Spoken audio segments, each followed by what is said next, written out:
დაძაბული ბრძოლა პარიზში. კვარაცხელიას კომენტარი. რას ამბობს მამარდაშვილი რეალთან გამარჯვების შემდეგ? სელეროს ახალი აკადემია ფილადელფიაში და კრისტალბეთ ეროვნული ლიგის 31 ტურის გამორჩეული შეხვედრა. ამ და სხვა სიახლეების მოსმენამდე დალაიქე ვიდეო და გამოიწერე არხი. დავიწყოთ საფრანგეთიდან, სადაც ჩემპიონთა ლიგის მორიგ ტურში კვარაცხელიას პარი სენ-ჟერმენი მიუნხენის ბაიერნს დაუპირისპირდა და დაძაბულ ბრძოლაში 2-1 დამარცხდა. შეიძლება ითქვას, რომ ამ შეხვედრის ყველაზე მნიშვნელოვანი და გადამწყვეტი პირველი ტაიმი აღმოჩნდა. ამ შეხვედრის გმირიც და ანტიგმირიც ლუის დიასი იყო, რომელმაც პირველ ტაიმში დუბლი გაიფორმა და ტაიმის მიწურულს ჰაკიმთან უხეშობის გამო წითელი ბარათიც მიიღო. აღსანიშნავია, რომ პირველ ტაიმში ბაიერნი უხეშობას არ ერიდებოდა. ჰაკიმის გარდა პირველ ნახევარში ექიმების დახმარება ორჯერ ხვიჩა კვარაცხელიასაც დასჭირდა. ორივე ფეხბურთელის წინააღმდეგ უხეშობას გულშემატკივრებში აზრთა სხვადასხვაობა მოხდა. ნაწილი ფიქრობს, რომ ჰაკიმის ეპიზოდი წითელ ბარათს არ იმსახურებდა.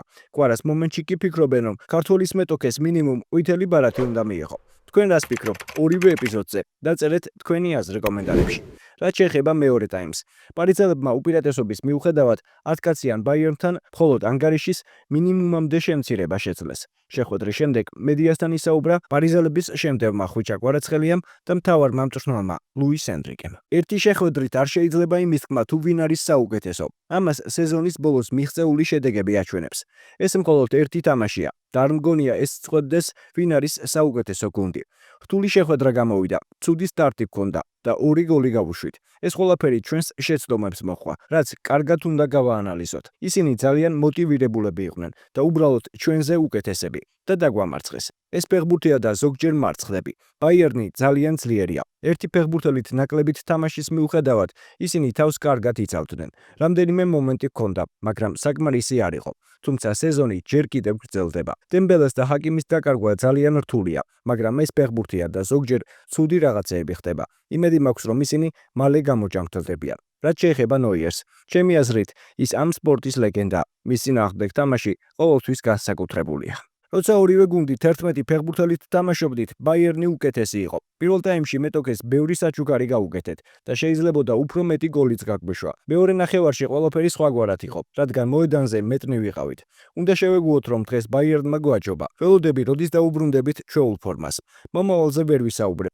ვიცით, რომ ძალიან გადატვირთული გრაფიკი გვაქვს და შემდეგი შეხვედრები რთული იქნება. დემბელეზე და ჰაკიმზე ჯერ არაფერი ვიცი. გამოკვლევების შედეგების მიხედვით გავიგებთ, რა სიმძიმის ტრავმასთან გვაქვს საქმე. შეგახსენებთ, რომ პარი სენ-ჟერმენი ჩემპიონთა ლიგის მიმდინარე სეზონში პირველად დამარცხდა და ამ დროისთვის სატურნირო ცხრილში 9 ქულით მესამე ადგილზეა. ქართველის გუნდი შემდეგ შეხვედრას 9 ნოემბერს ლიგა 1-ში სტუმრად ლიონთან გამართავს. ჩემპიონთა ლიგის მომდევნო ტურში 27 ნოემბერს კი ტოტენჰემს უმასპინძლებს. ახლა კი ინგლისი, სადაც გიორგი მამარდაშვილის ლივერპულმა მადრიდის რეალს უმასპინძლა და მინიმალური სხვაობით 1-0 დაამარცხა. ქართველ მეკარეც, რომელიც ძირითადში იყო ნაცნობი მეტოქის წინააღმდეგ, ბევრი საქმე არ ჰქონია.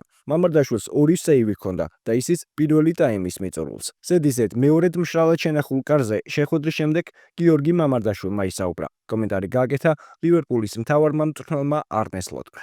რთული და დაძაბული შეხვედრა გამოდგა, თუმცა კარგად ვითამაშეთ და ახლა მოგებით ვთქმებით. პირველ ტაიმში კარგი სეივი მქონდა, მაგრამ ამას გარდა ბევრი საქმე არ მქონია. კურტუა დიდებული მეკარია, ის ნამდვილი შეშლილია. რამდენიმე უმაღლესი დონის სეივი ჰქონდა. ფიქრობ, ყველა გუნდს აქვს რთული პერიოდი, თუმცა უნდა იშრომო და იბრძოლო დასაბრუნებლად. ჩვენ თამაში დღევანდელის მსგავსად უნდა გავაგრძელოთ.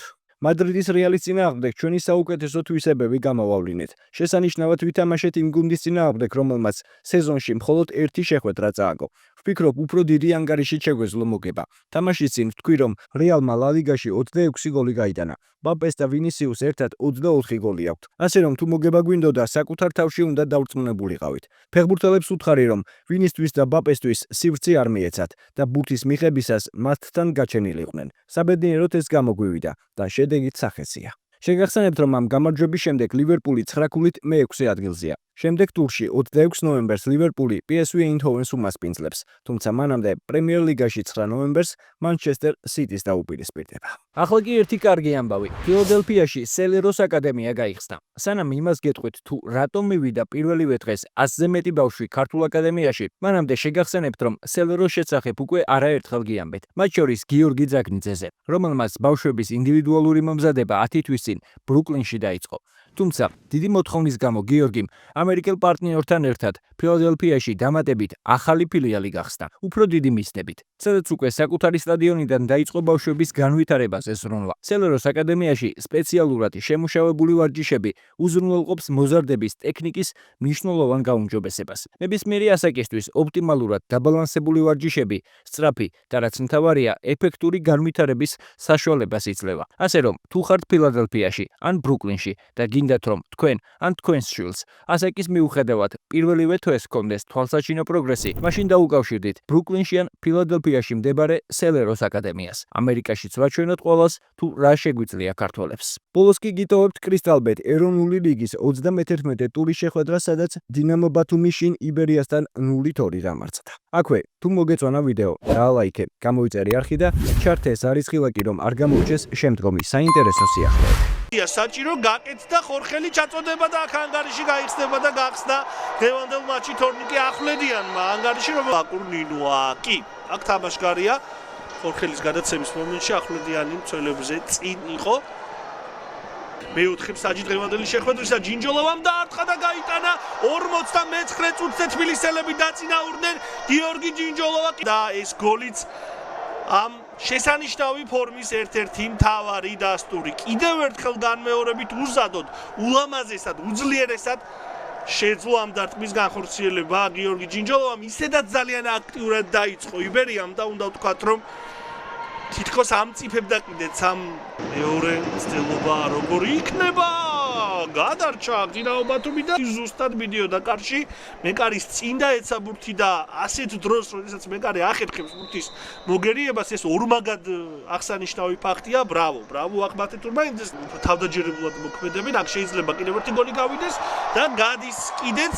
გატანილი გოლის ავტორი ხდება აბირა ზაგადია რომელიც ცვლილებაზე შემოვიდა სათამაშო მოედანზე არის ტრიბუნებზე სანდრო ალთუნაშვილის არაჩვეულებრივი ზუსტი გამოზობილი გადაცემა და მშვენიერი თაური და ზაგადიას მორიგი გოლი ზედიზედ მან წინა შეხვედრაში დუბლი შეასრულა ბათუმელთა წინააღმდეგ შეხვედრაში თასის ნახევარფინალში და დღევანდელ მატჩში შეძლო გოლის გატანა. ეს მისი მეხუთე გოლია, მესამე გოლია, უფრო სწორედ, რომ მეტოქის საჯარი მომდმიშლა ძალიან ჭირს. აქ მოხერხდა ეს ყოველივე, მაგრამ დარტყმა აღარ გამოვიდა. მე მგონი კოხრეიძე ასრულებდა ამ დარტყმას ბათუმელთა მხრიდან. მანკარიძემ შვიდად შეძლო აქ ბურთის დაუფლება. გულშემატკივარიც და თბილისელი გულშემატკივარიც არის ტრიბუნებზე. როგორც ვისურვეთ, შია და იმედია გუნდი კიდევ უფრო მაღალ მიზნებს დაისახავს აქ კარდავას დარტყმა და თურმანიძე იგერიებს ბურთს და მერე დამატებაზე ზაგანიაც ცდილობდა ამ მატჩით დუბლის შესრულებას. არის ძალიან კარგი დამაჯერებელი თამაში ამ შეხვედრაში. აქ შეიძლებოდა სხვაობა გაცილებით დიდი ყოფილიყო. კარდავას არაერთი გოლი გაუტანია შორ დისტანციიდან, კიდევ უფრო რთული ვითარებიდან. გაცილებით დიდი წინააღმდეგობების პირობებში და ქვის ნახევრისაკენ, თუმცა მოედნის ცენტრში შეაჩერეს. ჯინჯოლოვა დაარტყა და თურმანიძე ეუფლება ბურთს. აქ შეეძლო სათვლა ის შეგვიძლია ვთქვათ. ეს კი წინა ეპიზოდი, როდესაც ჯინჯოლოვა მარჯვენა ფლანგიდან აღმოჩნდა შეტევაში აქტიურად და მახვილი კუთხიდან დარტყმად შეასრულა.